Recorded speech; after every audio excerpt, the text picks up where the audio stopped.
आप राहुल जी के बयान से गुस्से में हैं, आप सैम पित्रोदा के बयान से गुस्से में हैं, आप मनमोहन सिंह जी के बयान से गुस्से में हैं, लेकिन क्या आप जानते हैं कि 10 कानून भारत में पहले ही चल रहे हैं जो भारत की संपत्ति को विदेशी रिलीजन वालों को बांटने के लिए बनाए गए थे।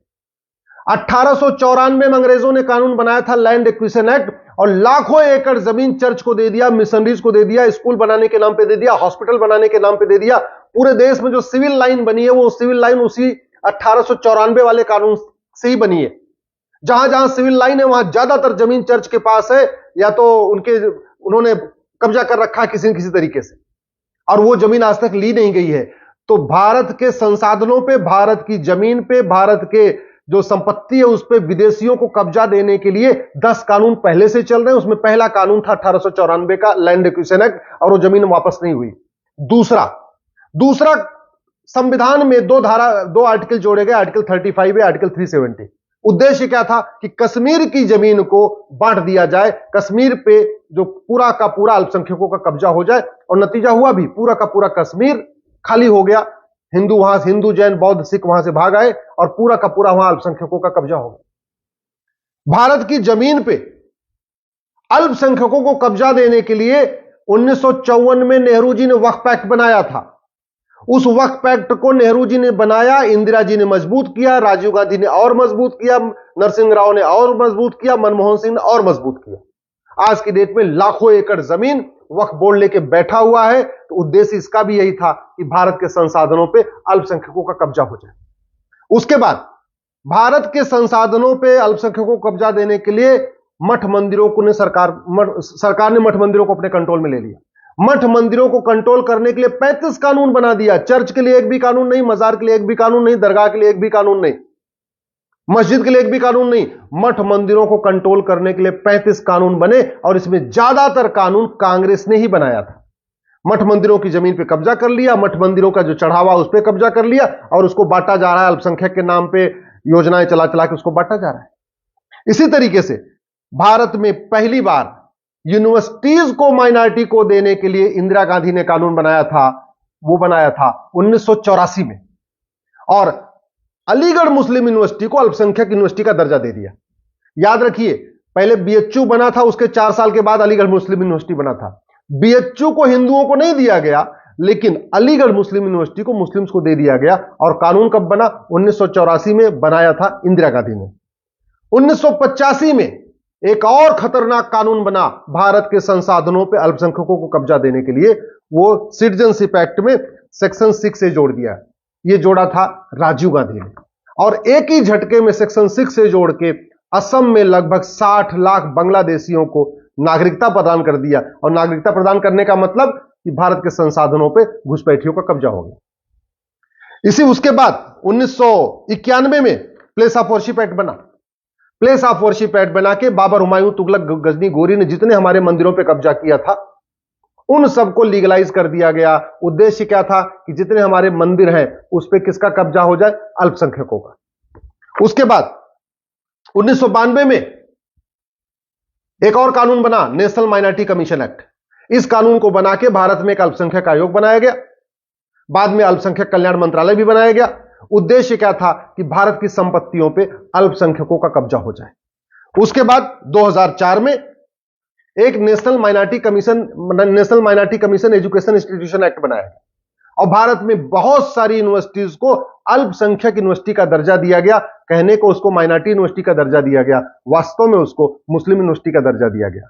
उद्देश्य क्या था कि भारत के ज्यादातर यूनिवर्सिटीज पे, बहुत सारे कॉलेजों पे अल्पसंख्यकों का कब्जा हो जाए, मुस्लिम्स का कब्जा हो जाए। उसके बाद उससे भी नहीं पेट भरा, 2012 में all India Muslim personal law board की बैठक होती है राहुल गांधी के साथ। All India Muslim personal law board कहता है कि आप मदरसों को राइट टू एजुकेशन के दायरे से बाहर निकालिए, और तुरंत राइट टू एजुकेशन एक्ट में एक से धारा जोड़ी जाती है और मदरसों को राइट टू एजुकेशन एक्ट से बाहर निकाल दिया जाता है। उद्देश्य क्या है कि ज्यादा से ज्यादा मदरसे खुले, मदरसों की कोई ऑडिट ना हो, मदरसों पे सरकार का कोई कंट्रोल ना हो, और मदरसे खुलते चले जाएं, और जितना ज्यादा मदरसा उतना ज्यादा भारत की संपत्ति पे उस मुस्लिम का कब्जा। इसलिए मैं कह रहा हूं, आप अगर राहुल गांधी के बयान से चौंक रहे हैं, सैम पित्रोदा के बयान से चौंक रहे हैं, मनमोहन सिंह जी के बयान से चौंक रहे हैं, तो आप इसका मतलब कहीं भ्रम में है।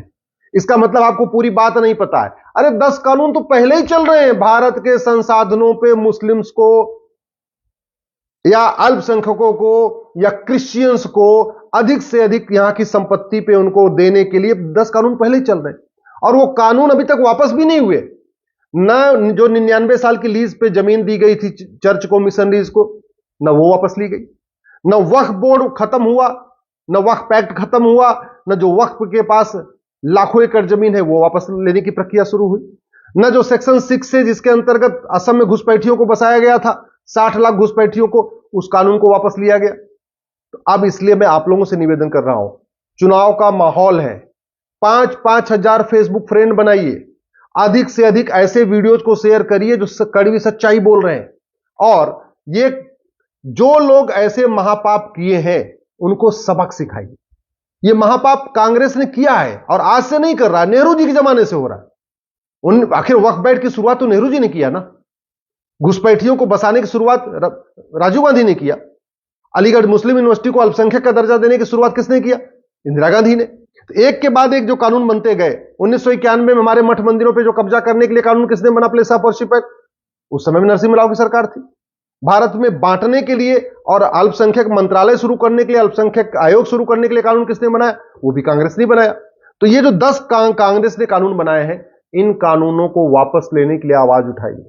बहुत बड़ी संपत्ति पे, बहुत बड़े संसाधनों पे पहले से ही कब्जा हो रखा है, बहुत बड़े संसाधनों पे क्रिश्चियंस का कब्जा है, मुस्लिम्स का कब्जा है। नया विरासत टैक्स नहीं भी आएगा तो पहले ही इतना कब्जा हो चुका है। मजार बना के कब्जा किया गया है, दरगाह बना के कब्जा किया गया है, चर्च बना के कब्जा किया गया है, जगह जगह मस्जिद बना के कब्जा किया जा रहा है, सड़क के किनारे अवैध निर्माण करके कब्जा किया जा रहा है। वो तो कंटिन्यू सतत चल रहा है ना, वो तो रुका नहीं है। समाधान क्या है? समाधान है कठोर कानून। घुसपैठ के खिलाफ कठोर कानून बनाना पड़ेगा। ये 1946 वाला कानून खत्म करना पड़ेगा। घुसपैठियों की 100% प्रॉपर्टी जब्त करने, उनकी नागरिकता खत्म करने और घुसपैठियों को, मददगारों को आजीवन कारावास, फांसी देने के लिए कानून बनाना पड़ेगा। नहीं तो घुसपैठी आते जाएंगे और आज नहीं तो कल, जैसे एक सेक्शन 6 से जोड़ के पूरे असम में घुसपैठियों को बसा दिया गया।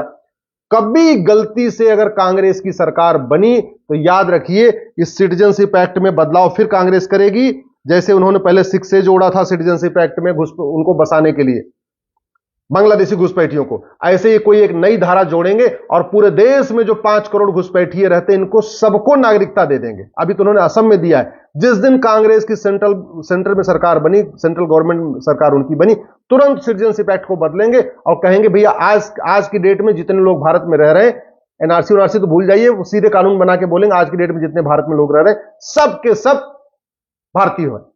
अगर हमने वक्फ एक्ट को खत्म नहीं किया तो याद रखिएगा, ये जो बेतहाशा जमीनों पे कब्जा हो रहा है, ये रुकेगा नहीं। और जब जमीनों पे कब्जा हो गया, असली लड़ाई तो जमीनों की है ना, कि किसकी जमीन पे किसका कितना कब्जा है। दुनिया के कई देशों के क्षेत्रफल से ज्यादा भारत में चर्च के पास जमीन है। दुनिया के कई देशों के क्षेत्रफल से ज्यादा भारत में वक्फ बोर्ड के पास जमीन है। अगर ये जमीन वापस नहीं ली गई, और वापस लेने के लिए सबसे पहले क्या करना पड़ेगा? कानून खत्म करना पड़ेगा। कानून को, ये प्लेस ऑफ वर्शिप एक्ट बना के काशी, मथुरा, भद्रकाली, भोजशाला, अटाला, पूरे देश भर में जो मुगलों ने कब्जा कर रखा था हमारे मठ मंदिरों को, उसको लीगलाइज कर दिया गया। जब तक ये कानून नहीं खत्म होगा तब तक आपको जमीन वापस नहीं मिलेगी। सबसे पावरफुल होता है कानून। नेता कोई पावरफुल नहीं होता, न राष्ट्रपति पावरफुल होते हैं, न प्रधानमंत्री पावरफुल होते हैं, न मुख्यमंत्री पावरफुल होते। पावरफुल होता है कानून। भारत में कानून का राज है। जब तक ये घटिया कानून चलते रहेंगे तब तक 1 इंच जमीन आपको वापस नहीं मिलेगी। अगर आपको जमीन वापस लेनी है, वक्फ बोर्ड से जमीन वापस लेनी है, तो वक्फ बोर्ड को खत्म करना पड़ेगा, वक्फ एक्ट को खत्म करना पड़ेगा। अगर आपको जो चर्चेज के पास लाखों एकड़ जमीन है उसको वापस लेना है, तो कानून खत्म करना पड़ेगा, जमीन वापस लेना पड़ेगा। ये जो जगह जगह मदरसे बनते जा रहे हैं, एकदम पूरी तरीके से मज़ारें बनती जा रही हैं, दरगाहें बनती जा रही हैं, जगह जगह बनती जा रही हैं, इनको रोकना है। अवैध निर्माण के खिलाफ कठोर कानून बनाना पड़ेगा। मैं आपसे आग्रह करता हूं, कांग्रेस की कड़वी सच्चाई को, कांग्रेस की इस घटिया सोच को जन जन तक पहुंचाइए। और पता चलना चाहिए लोगों को कि ये जो विरासत टैक्स अभी लाने की बात कर रहे हैं, जो अभी कह रहे हैं हम अभी ऑडिट कराएंगे, इसके पहले ही कांग्रेस 10 कानून पहले ही बना चुकी है।